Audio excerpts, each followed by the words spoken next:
Voilà, allez, on va faire le cours. Alors, qui est cette fois-ci consacré à la fête de Sukkot, puisque Shabbat, ça va tomber Sukkot, donc c'est pas un Shabbat normal. Il n'y a pas, Zinou, on l'a fait déjà, Zinou d'ailleurs. Et le prochain, ce sera Vezot HaBeracha, ce sera donc pour Simchat Torah.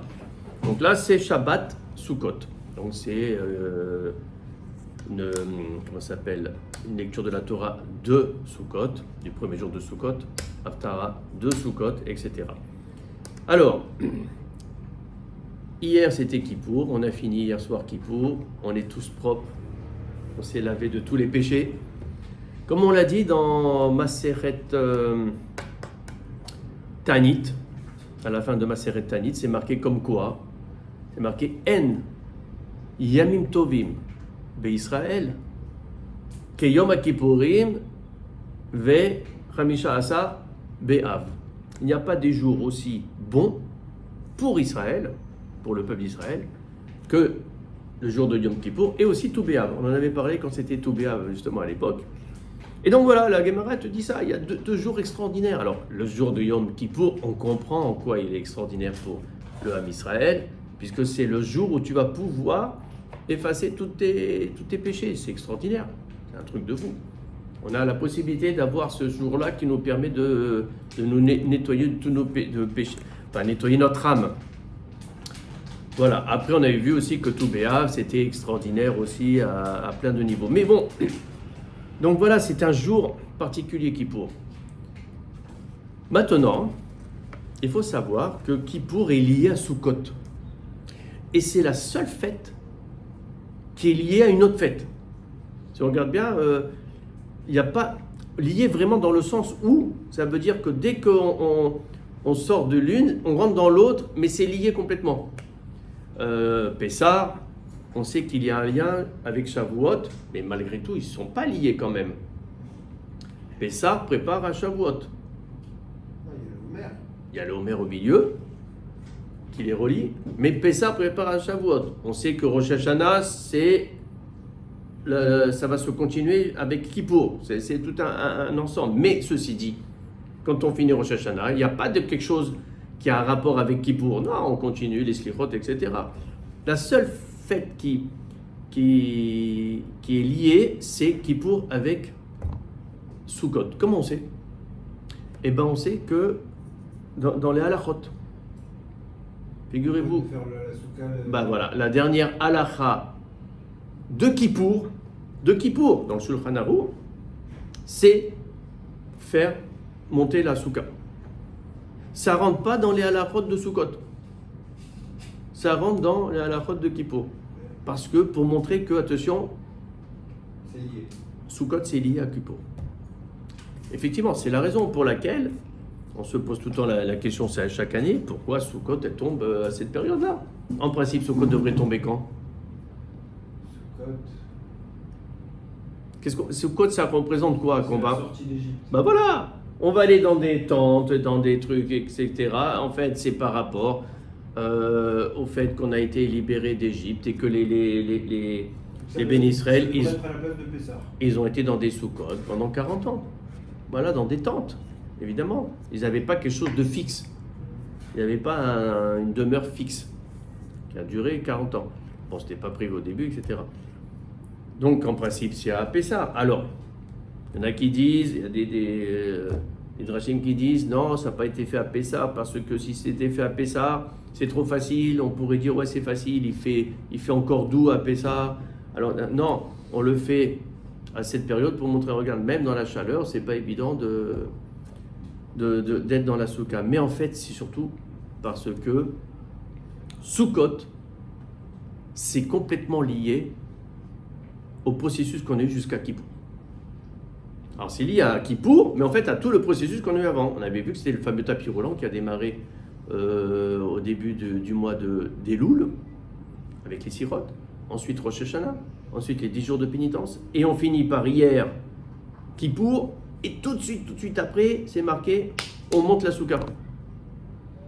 Donc c'est quelque chose qui est lié. On va voir pourquoi c'est lié. Et effectivement, si Sukkot était tombé n'importe quand dans l'année, ça n'aurait pas marché. la magie n'aurait pas marché. Cette fameuse magie qui est d'être heureux dans cette tente, dans cette demeure qui est provisoire, qui ne nous protège pas en fait vraiment. Il ne nous protège pas de la chaleur, ne nous protège pas du froid, ne nous protège pas du vent, ne nous protège pas de la pluie, ne nous protège de rien. En quoi on est mieux dans cette demeure alors qu'on a au Rachet maintenant des maisons avec le masgan, avec tout ce qu'il faut pour être bien matériellement.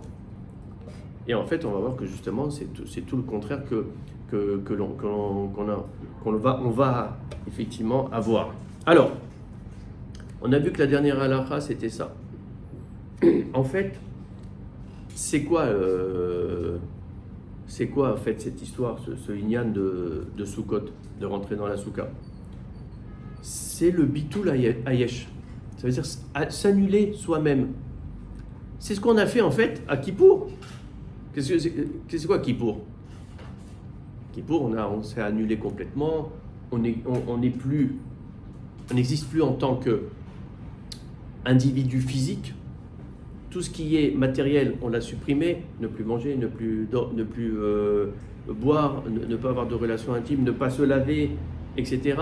Tout ça, on le met de côté. On a annulé notre matériel, notre yesh, c'est-à-dire, voilà, pour être qu'avec Hachem. Et en fait, quand on va rentrer dans la soukha, c'est exactement la même chose. On va rentrer dans la soukha, on annule en fait tous nos envies, nos besoins matériels, dans le sens de confort, et on a juste l'aïmouna d'Hachem. Et bien sûr, quand on a dit qu'il n'y avait aucune protection contre le vent, etc., à la place, on a la protection divine. Et c'est ça toute la différence. Donc en fait, le but de Sukkot, c'est ça, c'est d'abandonner toutes les futilités du monde matériel et tout ce qui est vanité. Maintenant, c'est possible qu'avec le processus qu'on a fait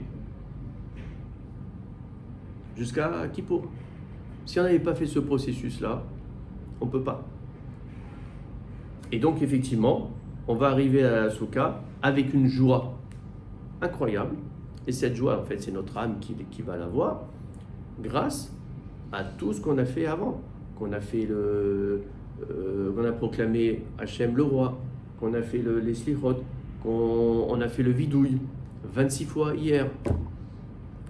On a nettoyé tous nos péchés. Tout ça, ça nous permet effectivement d'arriver. Alors, maintenant, ce qui est important à savoir, c'est en quoi il y a cette continuité entre Kippour et Sukkot. Donc on a dit déjà dès hier soir, il fallait commencer la soukha. Pourquoi il fallait commencer hier soir la soukha? Pourquoi il y a une halakha? Hein? Entrer dans la fête. Ouais. D'ailleurs, la preuve, c'est que depuis aujourd'hui, on n'a plus de Tachanoun jusqu'à la fin du mois. En fait, c'est pas le mois de Tishri qu'il n'y a pas de Tachanoun. La preuve, c'est qu'on a fait des Tachanoun jusqu'à hier. On a fait des Tachanoun jusqu'à hier. Il n'y a que avant-hier matin, à Charari, qu'on a fait les Tachanoun parce que c'était la veille de la fête. Comme Rosh Hashanah et Kippour, alors on fait pas. Voilà. Mais en fait, on a fait dès le Mincha, la veille de Kippour, on a refait les Tachanoun. Et on a fait pendant 24 heures les Tachanoun. Là, on ne fait plus les Tachanoun, ça veut dire qu'on est déjà dans la fête. Seulement, voilà, la Torah te donne 4 jours pour te préparer. Qu'en principe, Sukkot, ça aurait dû être hier soir. On aurait dû attaquer Sukkot hier soir. Mais on n'a pas le droit c'est compliqué après un jour comme Kippour d'attaquer, on n'aurait pas pu préparer, etc. Et en plus de ça, on doit préparer la Soukha. La Torah nous donne 4 jours. Là, aujourd'hui, cette année, on a les 4 jours. Mais des fois, on n'a même pas les 4 jours parce que des fois, il y a Shabbat au milieu. Alors, c'est encore plus difficile à tout préparer. Mais il y a beaucoup de choses à faire. Et ces 4 jours-là, si on regarde bien, on va être au sec, rien que pour cette mitzvah de la Soukha.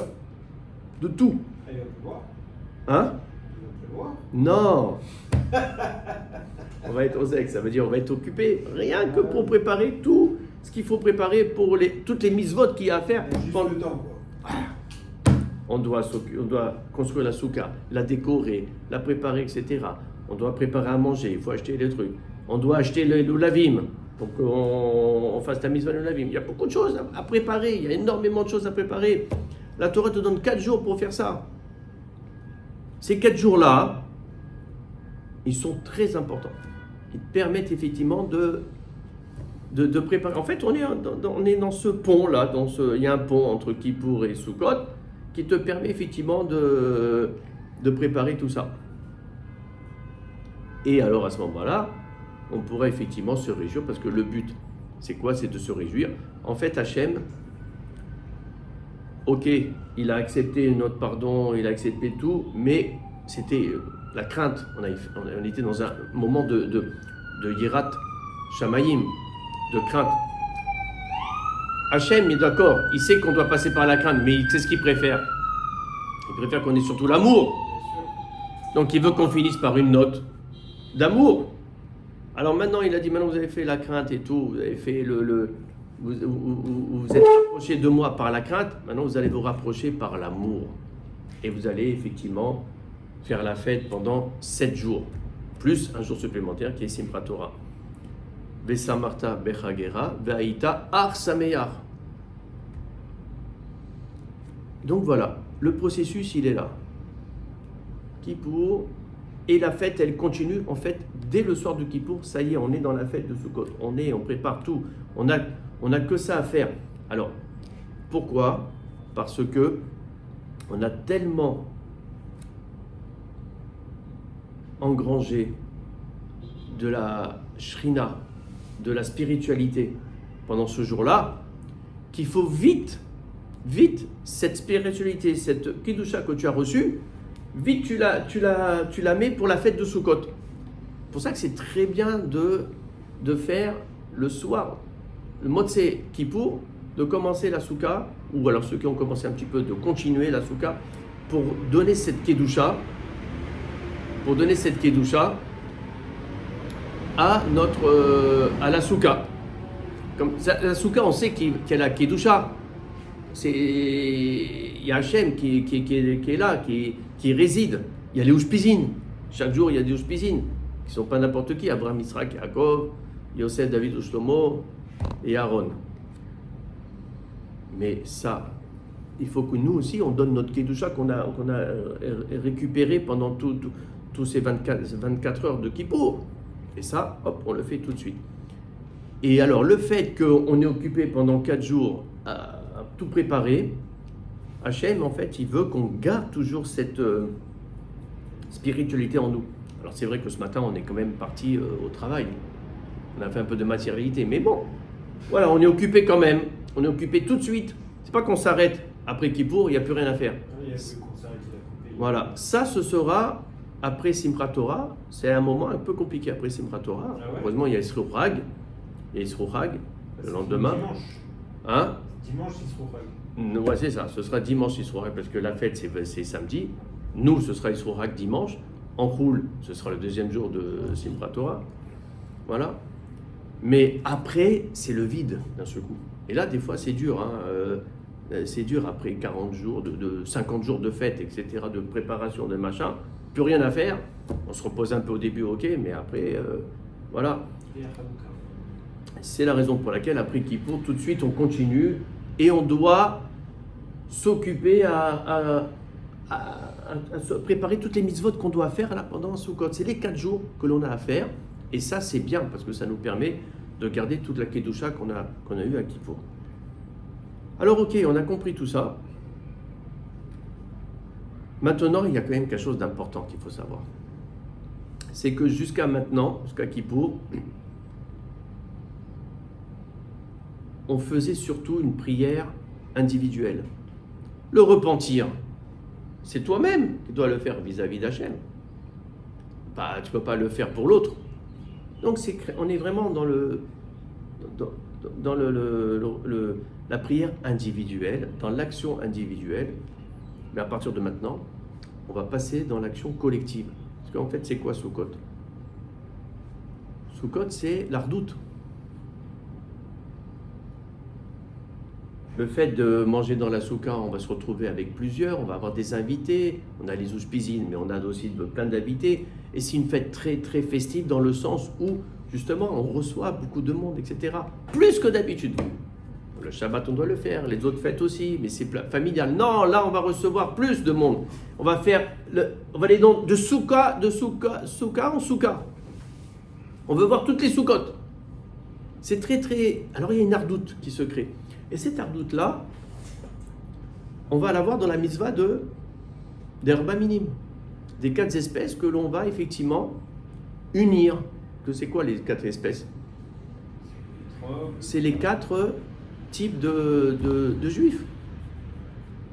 Ah,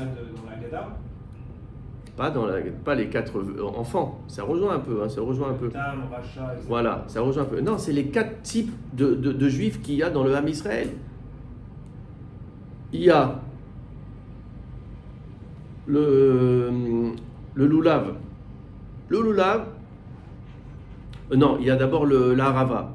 La harava, elle n'a pas d'odeur et elle n'a pas de fruits. C'est les arbres comme le sol pleureur, etc. Ils n'ont pas de fruits. La harava, ça correspond aux juifs qui, non seulement il ne fait pas des prières, mais en plus il ne fait pas de mitzvot. Il est très éloigné. C'est la harava. Après, vous avez la myrte. La myrte, le hadas, il y a d'odeur, mais il n'y a pas de fruits. Ça veut dire qu'il va faire, c'est le juif qui fait des prières, mais qui ne fait pas de mitzvot. Le loulav, c'est le dattier, il a des fruits, il n'a pas d'odeur. Donc lui, il va faire des mitzvot, il ne fait pas de prières, il ne fait pas d'études de Torah, etc. Et le top, c'est l'étrog. L'étrog, c'est le juif qui va non seulement faire des mitzvot, mais aussi qui va étudier la Torah, qui va tout faire. Mais si on n'a pas les 4, on ne peut pas faire la mitzvah du loulav. La mitzvah du loulav. Et de les balancer comme ça dans toutes les directions, c'est parce qu'on montre à Hachem, regarde Hachem, on veut la redoute du Ham Israël. On veut tous les juifs. On veut ceux qui font tout, ceux qui font la moitié, ceux qui font l'autre moitié et ceux qui font rien du tout. On a besoin de tous. C'est la redoute. Et c'est ça le passage en fait jusqu'à Kippour. Et à partir de Kippour, hop, Soukot. C'est qu'on passe au niveau collectif. Et si on a compris ça, on a tout compris de la fête de Soukot. La fête de Soukot, c'est ça. C'est de se retrouver tous ensemble. Et cette ardoute, elle est très importante. Et elle commence déjà à la Neila. Hier à la Neila. Qu'est-ce qui s'est passé à la Neila? Qu'est-ce qu'ils vous disaient? Tous les rabbinim, mais qu'est-ce qu'ils disent avant de commencer la Neila? Ils disent maintenant, il n'y a plus de tzaddik, de rachat, de machin, de Benoni. On est tous les mêmes. On va tous faire la prière ensemble. Et le dernier Vayavor, il y a 26 Vayavor qu'on fait pendant Kippour. Le dernier Vayavor, il y a un minhag que tout le monde le fait ensemble. Tout le Kahal, il va faire Vayavor Hashem. On le fait ensemble parce que l'ardoute, elle est là. Déjà, à la Neila, ça y est, l'ardoute, elle est créée. Et c'est pour ça que ça se suit automatiquement dès le Motsei Kippour par les mitzvot de la préparation de Soukot, parce qu'on est dans l'ardoute. Ça y est, maintenant on passe de l'individualité à la collectivité. Et c'est ça qui caractérise Soukot, c'est cette ardoute. Alors maintenant, on sait qu'on a beaucoup de mitzvot. Hein. Alors c'est quoi qu'il y a comme mitzvah à Soukot? Avant, d'abord, le premier qu'on a dit déjà, première mitzvah qu'il faut faire, dès qu'on sort de Kippour, on a dit c'est construire la soukha. Première mitzvah, c'est une mitzvah. Il faut la construire, il ne faut pas qu'elle soit déjà prête. Tu sais que si tu as déjà une soukha qui est prête, il faut enlever un peu le sra et le remettre le soir, le Motsei Kippour. Tu n'as pas le droit de garder la même et tu n'as rien fait. C'est pas temporaire. Le but, c'est que ce soit une demeure temporaire. Alors, construire la soukha, il y a des règles, etc. On ne va pas les dénoncer, ce n'est pas le but. Le plus important, il faut savoir que c'est le srar. Le srar, c'est ce qui est la partie kadosh de la soukha. Après, les murs aussi, il ne faut pas que ce soit des murs qui bougent. Il faut que ce soit quand même Voilà, donc quand on fait que des... Donc il n'y en a que 3, c'est ça? Il faut 2,5. À 2,5. 2,5. 2,5, comme le hé. Ça correspond au hé. 2,5, même un petit peu moins, on peut faire même 2, un quart. Hein. Ouais. Voilà, c'est le minimum. Mais attention, il ne faut pas que les murs ils soient trop... Voilà, il ne faut pas que ça bouge trop avec le vent, etc. Voilà, il y a la misva du lavoud qui nous permet aussi de faire des cordes tous les 3 tfarim. Ouais. Voilà, ça permet effectivement de... Stabiliser. Hein? C'est pour stabiliser. Non, c'est pas pour stabiliser, ça permet en fait de faire une continuité de la partie dure. Si on n'a pas de partie dure, Oui. voilà, parce qu'il faut quand même une partie, il faut au moins minimum 8 farim, 10 farim, pardon, 10 farim, ça veut dire 80 cm à peu près, presque 1 mètre, de dur. Alors, des fois, on ne peut pas avoir voilà, une cloison, alors on met tous les 20 cm, on met une corde qui permet effectivement d'être la continuité du sol. C'est la loi du lavoud, etc. Bon, il y a plusieurs toits, mais le plus important, c'est le srar. Il y a des règles, etc. pour le srar. Et surtout, ça commence par quoi, Masechet Sukkot? Ça commence par l'histoire de la hauteur. La hauteur, pas plus que 20 amot. Il faut que le srar soit à moins de 20 amot, ça veut dire 10 mètres. Moins de 10 mètres. Pourquoi? Parce qu'on considère que s'il a plus de 20 amot, plus de 10 mètres, le srar, on le voit plus bien. Et on le voit plus bien, donc ça veut dire déjà, 1, on ne peut pas vérifier s'il est caché ou pas. Et 2, on ne sait plus si on est dans une soukha, qu'on est dans une maison temporaire. Ce qui fait qu'elle est temporaire, c'est qu'il y a ce srar qui fait que ça ne nous protège pas du soleil, ça ne nous protège pas de la pluie, etc. La pluie passe à travers, le soleil passe à travers. D'accord? Voilà. Donc, préparer la soukha, c'est la première mitzvah. Après, il y a plein d'autres mitzvot. C'est quoi? Les chefs d'Asuka. Alors, après, c'est de résider dans la soukha. Donc, ça veut dire, c'est la seule mitzvah où tout le corps va en profiter. Tous les organes vont profiter de cette mitzvah, puisqu'en fait, le but, c'est quoi? C'est de rentrer dans la soukha. Donc, c'est-à-dire, tout ton corps de rentrer dans la soukha, c'est ça la mitzvah. Après, bon, il y a manger, il y a le dormir. Dormir, c'est plus important que manger. Pourquoi? Parce que dormir, il faut savoir qu'en fait, tout ce que l'on vit, on doit le faire dans la soukha. Tout. C'est pour ça qu'on va manger dans la soukha, parce qu'on mange. Et pour ça qu'il faut dormir dans la soukha. Parce qu'on dort. Mais en fait, dormir dans la soukha, c'est marqué même dans la Masechet que c'est plus important que manger. Pourquoi? Parce qu'on peut rester des jours et des jours sans manger. Le corps, il peut, c'est dur, mais on peut boire, on peut rester 3, 4 jours, 5 jours sans boire, et encore après c'est... Sans manger jusqu'à 70 jours. Sans manger, on peut rester très longtemps. Mais dormir au bout de 48 heures, tu ne peux pas, ton corps il tombe, il dort. Donc c'est la chose qu'on ne peut pas trop faire, c'est ne pas dormir. Donc c'est pour ça que dormir, ça devient, du coup c'est plus important que le reste, parce que c'est la chose que tu peux pas, que tu es obligé de faire au moins dans les 7 jours, au moins 2-3 fois, tu es obligé de dormir. Donc même s'assoupir, c'est bien, c'est mieux de s'assoupir dans la soukha plutôt que de s'assoupir dans notre... Enfin, en tout cas, il faut qu'on vive pendant ces 7 jours dans la soukha, il faut qu'on soit toujours heureux. Voilà. Alors qu'est-ce qu'il y a comme d'autres mitzvot? Il y en a plein. Il y a les 4 espèces, on avait dit, le lavim, on va faire donc, on va prendre les 4 espèces et on va les agiter. Ça, c'est une mitzvah. Il faut l'acheter. Il faut les acheter. D'ailleurs, on doit acheter. On ne doit pas emprunter. On ne doit pas voler, évidemment, parce qu'une mitzvah, c'est pas possible. Voilà. Il y a le Hallel complet. Il y a les Oshanot. Il y a la mitzvah d'Oshana Rabbah avec le Harava. Ça, c'est une mitzvah à part entière. Très importante. Il y a le Hakel tous les 7 ans. On avait vu l'année dernière, c'était l'année dernière le Hakel. Donc cette année, il n'y a pas. C'est après la Shemitah. Quand on a fini l'année de la Shemitah, on fait le Hakel pendant Chol HaMoed. C'est le rassemblement. Alors aujourd'hui, on symbolise ça. Voilà. Mais c'est à l'époque du temple. Il y avait le Nassi, le roi, qui rassemblait, Hakel, c'est-à-dire rassembler tout le peuple. Tout le monde devait venir. les enfants, les femmes, les hommes, etc., au Beth Amikdash, et c'était pendant Chol HaMoed Sukkot. Mais là, la mitzvah la plus importante qu'on doit faire, c'est se réjouir. Pendant les 7 jours. Besamarta, Bechagera, Ve'aïta, Arsameya. Et ça, c'est la plus difficile à faire. C'est la plus difficile à faire parce que être toujours heureux et positif et toujours dans le bon...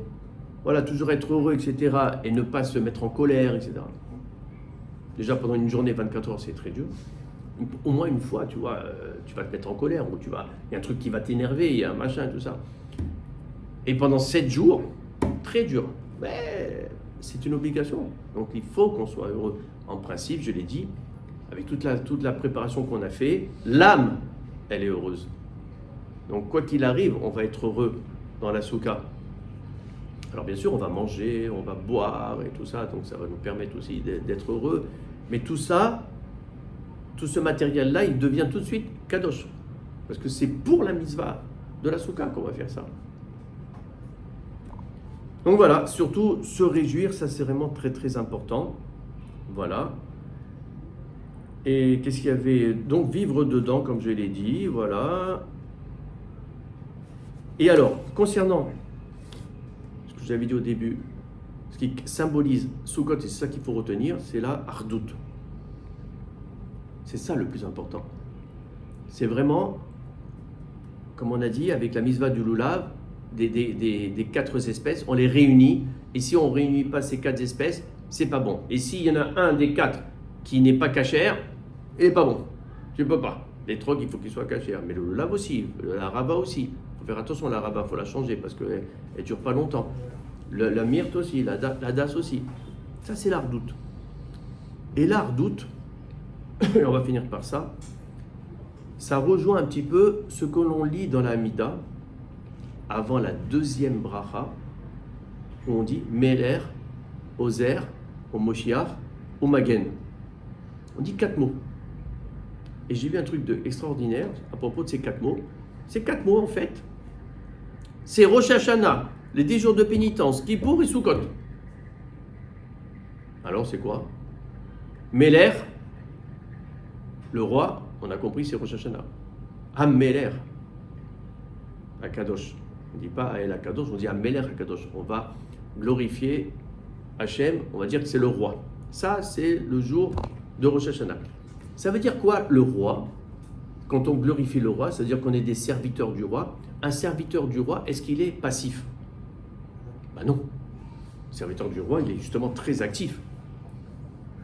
Il sert le roi, il va tout faire pour que le roi soit heureux, content, on va lui acheter les trucs, on va préparer pour le roi le matin, préparer pour le soir, on fait tout pour le roi, donc on est actif.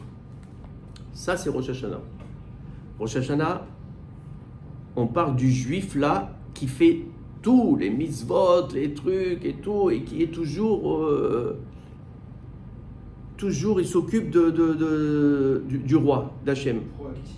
Ça, c'est Rosh Hashanah. Et on parle du juif, comme on avait dit, qui fait tout, les mitzvot, qui fait la Torah, etc. Meler. Après, c'est Ozer. Ozer, c'est une aide.